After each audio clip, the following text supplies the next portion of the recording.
Praise the lord. బాగున్నారండి అందరూ? దేవుడి కృప మన పైన ఉంది. మరలా మనం కలుసుకునే కృపను అనుగ్రహించాడు దేవుడు. దేవుడికి స్తోత్రం, వందనాలండి.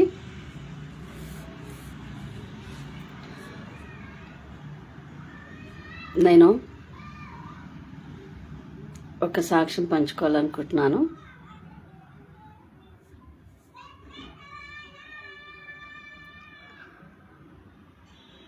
ఒక అమ్మాయి బ్యాక్లాగ్ పోయినాయి, ఒకటి సబ్జెక్టు.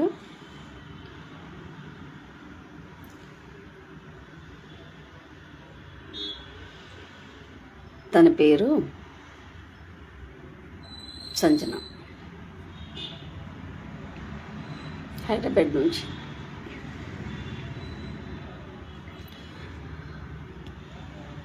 ఎగ్జామ్ రాస్తుంది. రాసే ముందు కాల్ చేసి ప్రే చేయించుకుంది.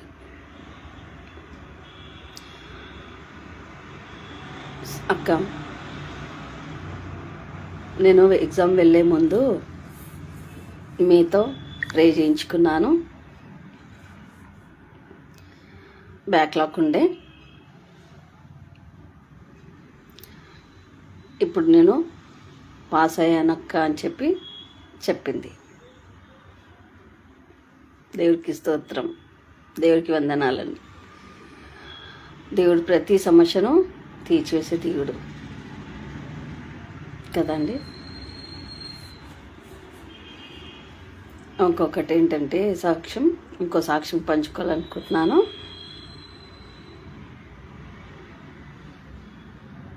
ఒక ఆమె పేరు బేబీ. ఆమెకు చెస్ట్ పెయిన్ వచ్చింది, చాలా విపరీతంగా చెస్ట్ పెయిన్ వచ్చింది. కాల్ చేసింది.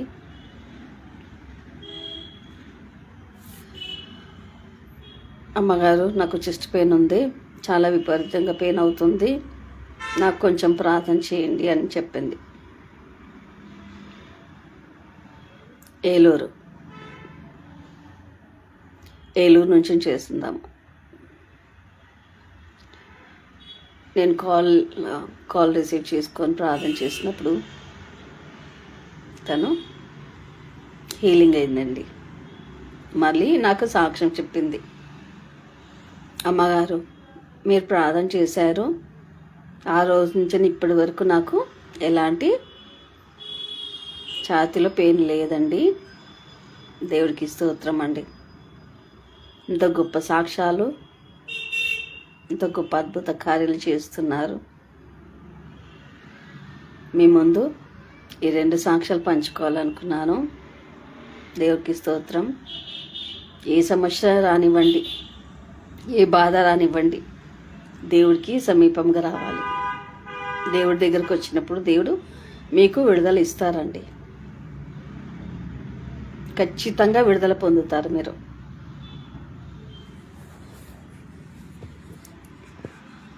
ఇప్పుడు మనం వాక్య భాగంలోకి వెళ్దామండి. ఈరోజు టాపిక్ సమస్యలు చూస్తే భయం, దేవుని చూస్తే విజయం. ఏంటండి? సమస్యలు చూస్తే భయం, దేవుని చూస్తే విజయం.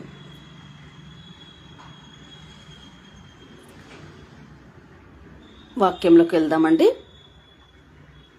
కీర్తన 34వ అధ్యాయం 17వ వచనం. నీతిమంతులు మొరపెట్టగా యెహోవా వినును, అట్టి వారిని వారి సమస్త కష్టముల నుండి విడిపించును. ఏందంటండి? నీతిమంతులు మొరపెట్టగా యెహోవా వినును, అట్టి వారిని వారి సమస్తము కష్టముల నుండి విడిపించును అంటాను. మనిషి జీవితంలో ఎన్నో సమస్యలు వస్తాయి, ఎన్నో కష్టాలు వస్తాయి కదండి. ఎప్పుడూ మనకు సమస్యలు అనేది తడుతూ ఉంటుంది, సమస్యల తలుపు తడుతూ ఉంటుందండి కదా. కానీ దేవుడు మాత్రం మనం సమస్యలను వచ్చినప్పుడు దూరంగా ఉండడండి, సమస్యలు వచ్చినప్పుడు మనకు దగ్గరగా ఉంటాడు కదా అండి. చాలా దగ్గరగా ఉంటాడండి దేవుడు. మీ సమస్యలను తీసివేయడం కోసము చాలా దగ్గరగా ఉంటాడు. మీ ప్రతి ప్రార్థన వింటూ ఉంటాడు. మీ సమస్య వచ్చింది బిడ్డకి, నా దగ్గరకు వస్తుంది అని వేచి చూస్తాడండి. కానీ ఎవరైనా చూస్తారా అలాగా? నీకు సమస్య వచ్చింది, నీకు అర్జెంటుగా ఏదన్నా కావాలి, డబ్బులే కావాలి, ఏదన్నా అవసరం పడింది, అప్పుడు నీ స్నేహితుల దగ్గరకు వస్తారా? నీ బంధువుల దగ్గరకు వస్తారా? ఎవ్వరూ రారండి. ఎప్పుడు వస్తారు? డబ్బులు నీ చేతిలో ఉన్నప్పుడు అండి. డబ్బులు నీ చేతిలో ఉన్నప్పుడు, నువ్వు సహాయం చేసే విధంగా ఉన్నప్పుడు అండి. నీ దగ్గర డబ్బులు ఉన్నప్పుడే వాళ్ళు నీ దగ్గరికి వస్తారు. డబ్బులు లేకుండా రారండి ఎవరు. సహాయం చేయడు కదా, దేనికోసం కూడా రారు మీ దగ్గరికి.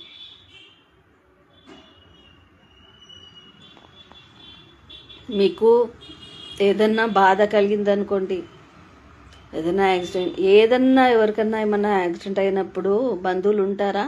దగ్గర ఉండరు. కానీ దేవుడు ప్రతి క్షణం దేవుడు మీతో ఉంటున్నాడు.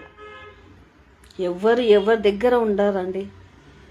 కానీ దేవుడు ప్రతి క్షణం, ప్రతి నిమిషం, సెకండ్ కూడా దేవుడు మీతో ఉంటున్నాడండి. ఎప్పుడు విడిచిపెట్టలేదు.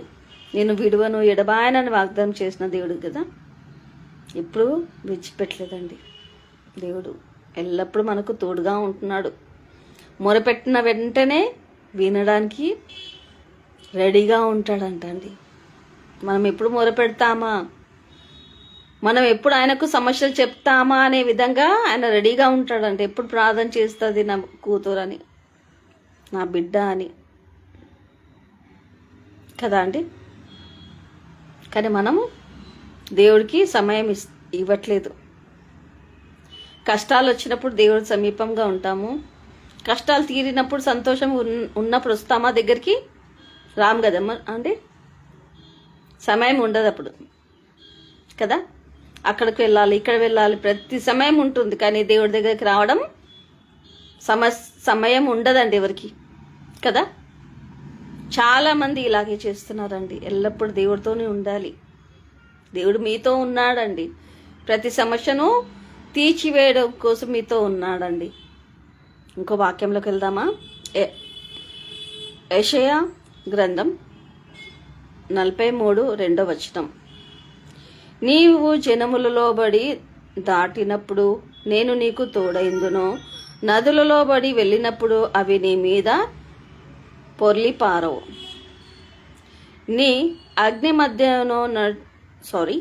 నీవు అగ్ని మధ్యను నడిచినప్పుడు కాలిపోవు, జ్వాలలు నిన్ను కాల్చవు.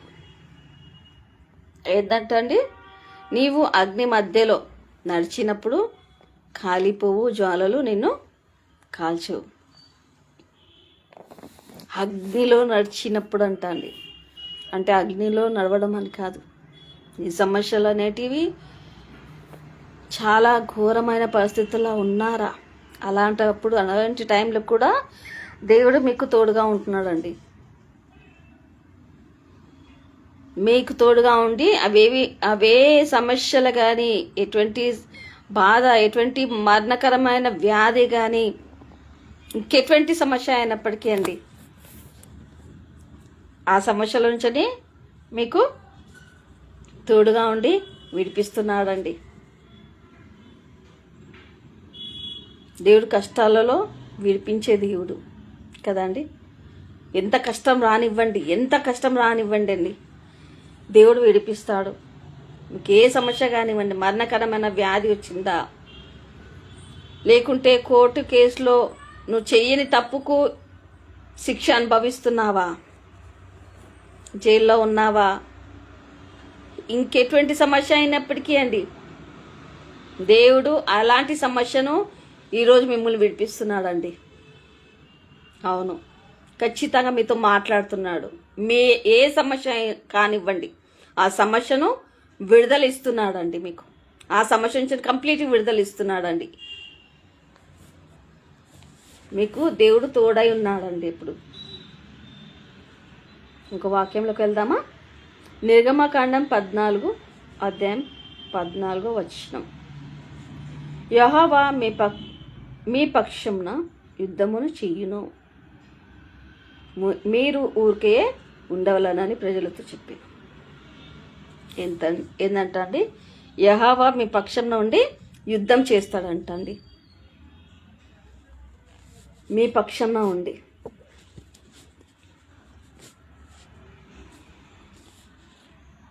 నువ్వు ఏ సమస్య అయినప్పటికీ, మీరు ఏ సమస్య అయినప్పటికీ దేవుడికి చెప్పారా? ఆ సమస్య నుంచనే మిమ్మల్ని విడిపిస్తాడు. చివరికి మిమ్మల్ని ఎత్తి నడిపిస్తాడండి. ఏంటంటే ఇక్కడ యెహోవా మీ పక్షంలో యుద్ధమును చేయును, మీరు ఊరికే ఉండాలని ప్రజలతో చెప్పాను. నీవు ఆ సమస్య దేవుడికి మొరపెట్టండి. ఊరుకుండి చూడండి ఏం జరుగుతుందో. ఆయన మీ పక్షంలో ఉన్నాడు, ప్రతి విషయంలో విడిపిస్తున్నాడండి. ఇంకో వాక్యంలోకి వెళ్దాం. ఇంకో కీర్తన 42వ వచనం.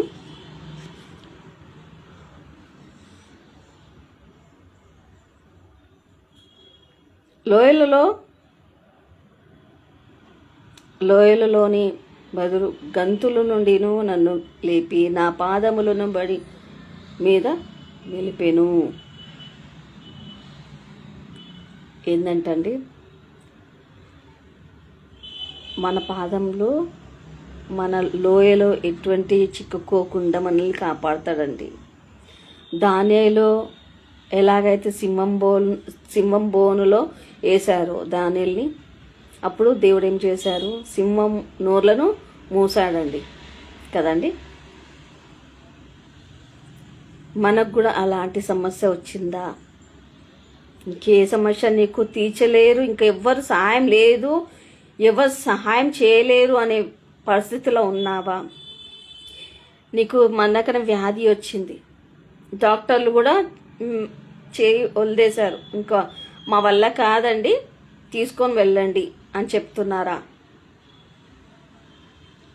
మా నుంచి కాదు, మేము ట్రై చేసాము, ఇంకా నో వే అని చెప్తున్నారా? ఇంకా 50% ఛాన్సెస్ అని చెప్తున్నారా? సర్జరీ చేసిన 50% ఛాన్సెస్ అని చెప్తున్నారా? అలాంటి సమస్యలో కూడా దేవుడు మిమ్మల్ని విడిపిస్తున్నాడు. అట్లాంటి సమస్యల నుంచి బయటికి తీసుకొస్తున్నాడండి. ఎటువంటి రోగం కానివ్వండి, ఎటువంటి బలహీనత కానివ్వండి, ఎటువంటి సమస్య, అప్పు సమస్యనా, కోర్టు సమస్యనా, కేసు సమస్యనా, ఇంకే సమస్య అయినప్పటికీ అండి, ఆ సమస్య నుంచి నిన్ను కంప్లీట్గా విడుదల ఇస్తున్నాడు. నువ్వు మొర పెడితే చాలండి, ఆ మొరను ప్రతిదీ ఆలకిస్తున్నాడండి దేవుడు. హన్న జీవితంలో చాలా ఏడ్చింది కదండి, ఆమె ఏడుపును విన్నాడండి. ఒక్క కన్నీటి చుక్క కూడా వేస్ట్ అవ్వదండి మీది. మీరు దేనికోసం అయితే వేడుస్తున్నారో, వివాహం జరగలేదని, గర్భఫలం లేదని, నా కుమారుడు మారట్లేదు, నా భర్త మారట్లేదు, నా భార్య మారట్లేదు, నా పిల్లలు మారట్లేదు, కన్నీటితోని ప్రార్థన చేస్తున్నావా? ఈ సమస్యలు ఎలా? అప్పు సమస్య తీర్చేది ఎలా? ఆస్తి అమ్మినా, స్థలాలు అమ్మినా, పొలాలు అమ్మినా అప్పు తీరదు ఎలా అని అనుకుంటున్నారా? మీ కన్నీటి చుక్క, ఒక్క చుక్క కూడా వృధా పోదండి. మీరు మొరపెట్టిన వెంటనే విని ఉన్నాడు. ఆలస్యం అవుతుందా? ఇంకా నాకు ప్రార్థన జవాబు రావట్లేదు అనుకుంటున్నారా? దానికి మేలు ఉందండి, మేలైనది నీకు జరుగుతుందండి. ఆలస్యం అయినప్పటికీ దేవుడు ఆ కార్యం చేస్తాడు.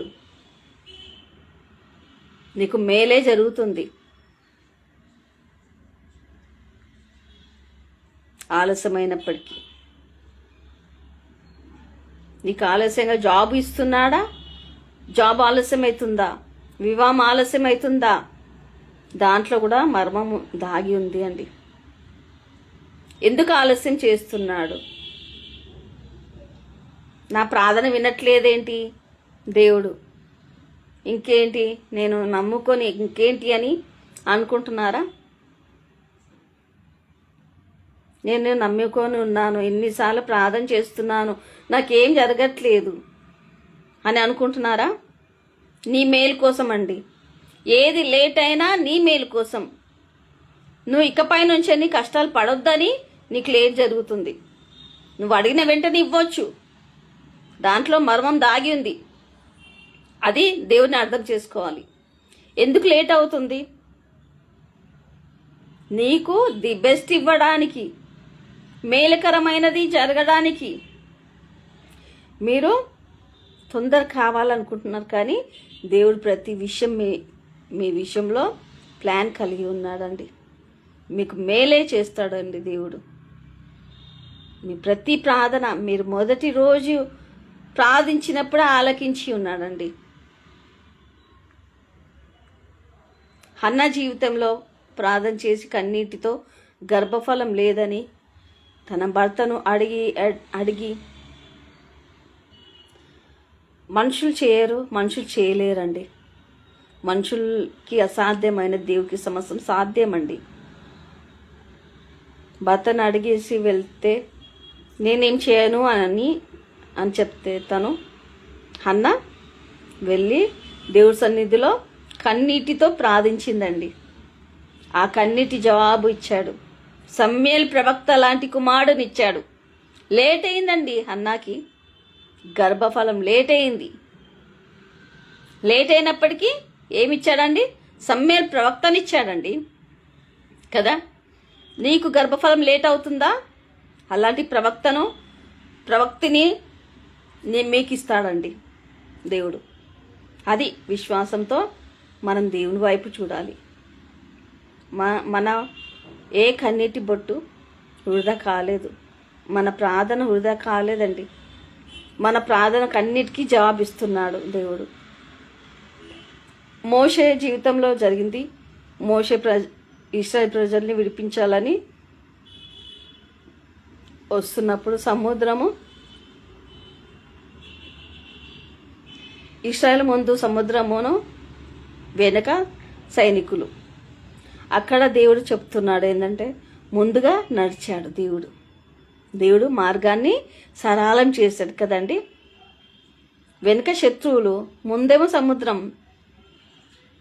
ఎవరికైనా ఉంటుందా అండి? ఇప్పుడు వెనుక శత్రువు నీకే ఆ సమస్య వచ్చిందనుకోండి, ఏం చేస్తారు? ఏం దేవుడు, ఇంకా వీళ్ళ మాటను వింటే సరిపోదా అని అనుకుంటాం కదా. అలాంటి సమస్య వచ్చినప్పుడు ఈ రోజుల్లో అలాగే చేస్తున్నారండి. మీరు విశ్వాసంతో గట్టిగా దేవునితో నడిచినప్పుడు మీకు దేవుడు ఆలోచన చెప్తాడండి.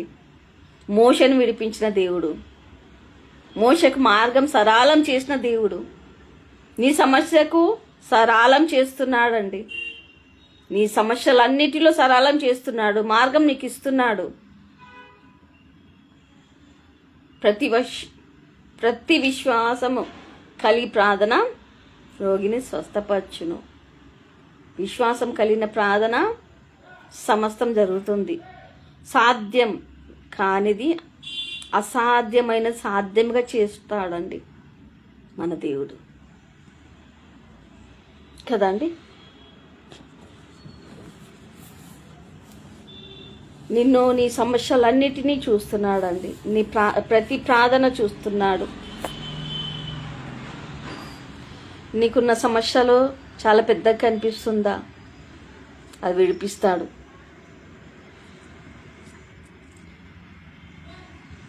నీవు పిలువగా ఆయన సమాధానం ఇస్తాడండి.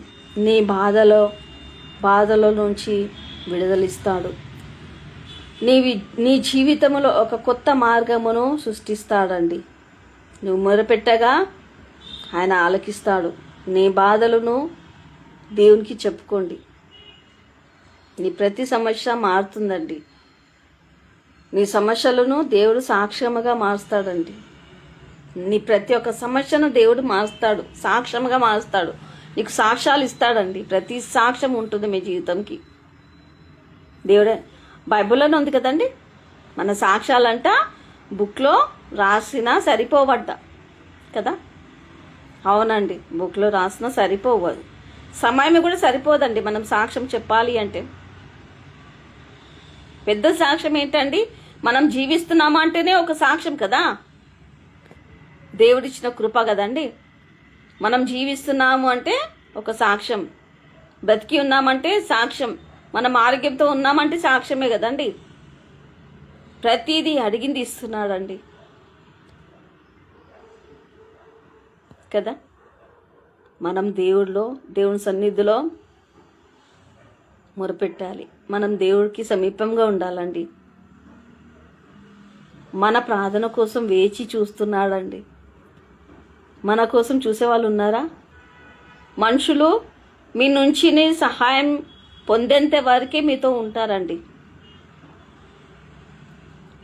మీ నుంచి ఏమైనా అవసరం ఉందా, వాళ్ళు మీతో ఉంటారు అవసరం ఉన్నంత వరకు. అవసరం తీరిపోయిందా వెళ్ళిపోతారండి. మీలో ఎవరు ఉండరండి. ఎవరు రియల్ ప్రేమ, సహాయం చేసే మనసు ఏ మనుషుడికి లేదండి. దేవుడికి ఒక్కడికే ఉంది. దేవుడు మన కోసం వచ్చాడు భూలోకంకి. మన పాపంలో విడుదల ఇవ్వడం కోసం, మన సమస్యలన్నిటి నుంచి విడుదల ఇవ్వడం కోసం వచ్చాడండి కదా. మనం దేవుడితో ఉందాం, దేవుడు మనతో ఉంటాడండి కదా అండి. మనం దేవుడిని ప్రేమిస్తున్నాం అంటాం కదా, దేవునితోనే ఉండాలనుకుంటాం కదా. కానీ మనము దేవుడితోనే ఉండాలి. మనుషులకు మనలో నుంచి ప్రేమ చూపించాలి. మన ప్రతి ప్రార్థన వింటాడు. మనకున్న సమస్యల నుంచి విడుదల ఇస్తాడండి. నాకు చాలా సమస్యలండి, చాలా సమస్యల నుంచే విడుదల ఇచ్చాడు.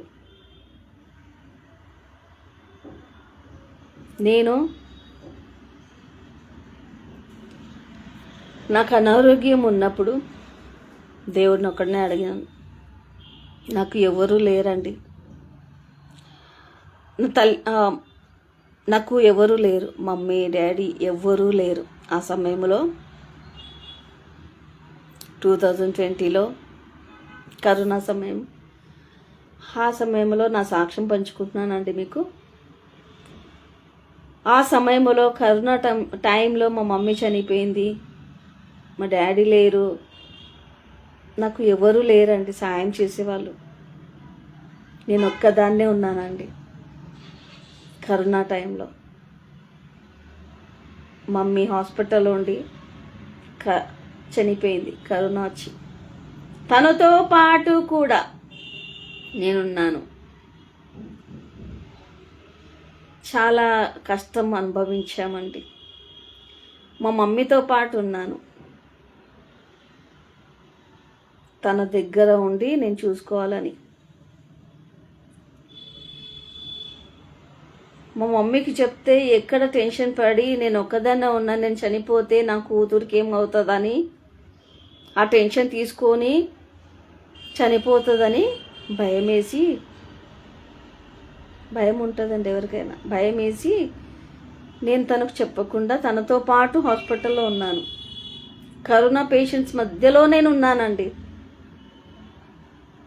కరోనా పేషెంట్స్ మధ్యలో నేనుండి మా మమ్మీకి సేవ చేశా. తనకు చెప్పలేదు కరోనా వచ్చిందని, చెప్పలేదు తనకి నేను. కానీ తనతో పాటు ఉన్నాను.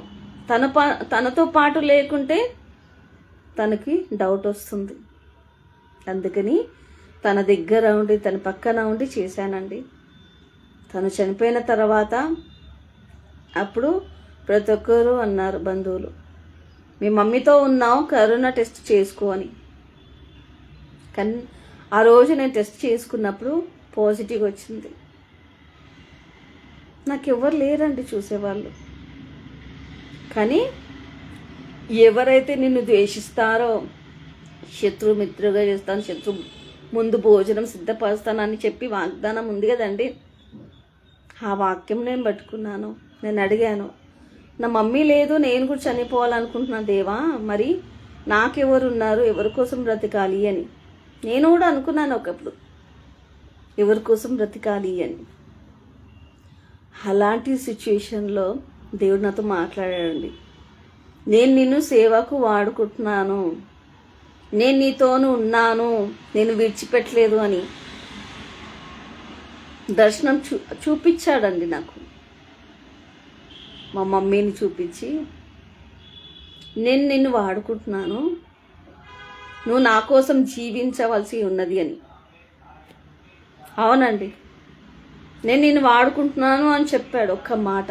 ఆ ఒక్క మాట ద్వారా నేను బ్రతికి ఉన్నానండి. దేవుడు నన్ను వాడుకుంటున్నాడు. దేవుడికి స్తోత్రం. ఎవరు లేనప్పటికీ నాకు ఆయన తోడుగా ఉన్నాడండి. నాకు మమ్మీ డాడీగా అన్నీ ఆయన నాతో ఉన్నాడండి. నాకు ఎవరు సహాయం చేయలేదు, ఏ బంధువులు రాలేదు, ఎవరేం చూడలేదండి. నన్నే విమర్శించారు. నువ్వు దేవుడిని నమ్ముకున్నావు కదా, నీకెవ్వరు లేకుండా అయ్యారు కదా, విడిచిపెట్టు, మళ్ళా విగ్రహానికి ఆరాధించమని చెప్పారు. నేను ఒకటే మాట అన్నాను వాళ్ళతో, నా ప్రాణము పోయినా పర్వాలేదు, నా దేవుడిని నేను విడిచిపెట్టను. ఒకటి ఛాలెంజ్ చేశారండి, మీ మమ్మీ మీ డాడీ ఎవరు లేరు, నీ వివాహం జరగలేదు, ఇంకేం చేస్తావు, ఇంకేం మీ ప్రార్థన చేస్తావు, ఇంకేంది యేసయ్యా అంటావు అని చెప్పి అన్నారండి. కానీ నా దేవుడు నిలబెట్టాడండి. నా దేవుడు నన్ను నిలబెట్టాడు. ఇప్పుడు వాడుకుంటున్నాడు. ఇప్పుడు మీ ముందు వాక్యం చెప్తున్నానంటే, మీ ముందు ప్రవచనాలు, మిమ్మల్ని మీ ప్రార్థన చేసినప్పుడు మీకు విడుదల ఇస్తున్నాడు దేవుడు అంటే నన్ను వాడుకుంటున్నాడండి. అది చాలండి. నా దేవుడు నాకు తోడుగా ఉన్నాడు. నా మమ్మీలాగా, నా డాడీ లాగా సమస్తం ఆయననే అండి. మనుషులు విడిచిపెట్టొచ్చండి, కానీ దేవుడు విడిచిపెట్టాడు. ఎప్పటికీ బంధువులు విడిచిపెట్టొచ్చు నిన్ను, కానీ దేవుడు విడిచిపెట్టాడు. ఎల్లప్పుడూ మీకు తోడుగా ఉంటాడండి. సమస్తము నీ చేయి విడిచిపెట్టలేదు అండి. నా చేయి విడిచిపెట్టలేదు, నాతో ఉన్నాడు, నాలో ఉన్నాడండి. నాకున్న సమస్యల నుంచి విడుదల ఇచ్చాడండి. ప్రతి సమస్యలు నాకు విడిపిస్తాడండి. జస్ట్ ఆలోచిస్తే చాలండి, నాకు అది జరుగుతుంది. జస్ట్ నేను అనుకుంటే చాలు మనసులో, అది జరిగి తీరుతుందండి. తల్లిదండ్రులు, లోకంలో తల్లిదండ్రులు కూడా అలాగా అడిగితే ఇవ్వరండి వెంటనే. కానీ నాకు దేవుడు ఇచ్చాడు, ఇస్తున్నాడు, ఇస్తాడు కూడా అండి. అది అండి దేవుడి ప్రేమ అండి. దేవుడి ప్రేమ నేను విడిచిపెట్టదండి. ఎవరు విడిచినా నేను విడవదు. ప్రేమ విడవని ప్రేమ, శాశ్వతమైన ప్రేమ అండి. ఏ సమస్య కానివ్వండి, మీరు భయపడొద్దు. ప్రార్థన చేయండి, ప్రార్థన చేయండి, జవాబు ఇస్తాడు దేవుడు. ఏ సమస్య వచ్చినా, ఏ ఇబ్బందులు వచ్చినా, ఏ రోగం వచ్చినా, మనకని వ్యాధి వచ్చినా, ఏది వచ్చినప్పటికీ, ఏ సమస్యతో బాధపడుచున్నారో ఆ సమస్యకు భయపడొద్దు. నీ దేవుడు నీ దగ్గరగా ఉన్నాడు, నీ పక్కన ఉన్నాడు, నీలో ఉన్నాడు. నా నంబరు స్క్రీన్ మీద ఉంటుంది, నాకు కాల్ చేయొచ్చండి. మీరు మీ సమస్యలు ఏవైతే ఉన్నాయో, అది మీ ప్రాబ్లమ్స్ అన్నీ నాకు చెప్పొచ్చు. నేను ప్రార్థన చేస్తాను. హీలింగ్ కోసం కావాలనుకుంటున్నారా? హీలింగ్ కోసం నేను ప్రార్థన చేస్తాను, స్వస్థత ప్రార్థన చేస్తాను. మీరు వచ్చి కలవచ్చు హైదరాబాద్లో. మీరు ఫోన్ చేస్తే అడ్రస్ చెప్తాను. మీరు వచ్చి కూడా చర్చ్కి నాతో ప్రార్థన చేయించుకోవచ్చండి. మీకోసం అపాయింట్మెంట్ ఇస్తాను. మీరు ఫోన్ చేసి అడిగితే, మీరు ఫోన్ చేసి ప్రార్థన చేయించుకోవాలనుకుంటున్నారా? చేస్తానండి. మీ ప్రతి ఒక్క సమస్య కామెంట్ బాక్స్లో పెట్టవచ్చు. నాకు మెసేజ్ చేయొచ్చు. ఇదే వాట్సాప్ నంబర్. మీకోసం ప్రార్థన చేస్తానండి.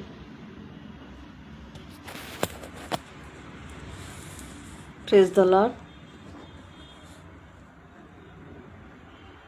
నా ఛానల్ ఎవరైతే చూడలేదో చూస్తున్నారో వాళ్ళు సబ్స్క్రైబ్ చేయండి.